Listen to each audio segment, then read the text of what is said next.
नमस्तेस्तु महामाये श्रीपीठे सुरपूजिते शङ्खचक्रगदाहस्ते महालक्ष्मी नमोस्तुते।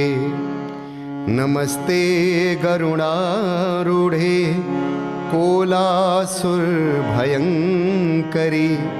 सर्वपापहरे देवी महालक्ष्मी नमोस्तुते।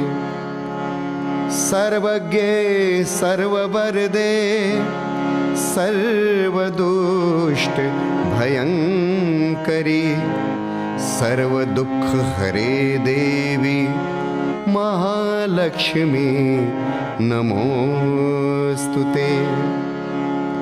सिद्धि बुद्धि प्रदे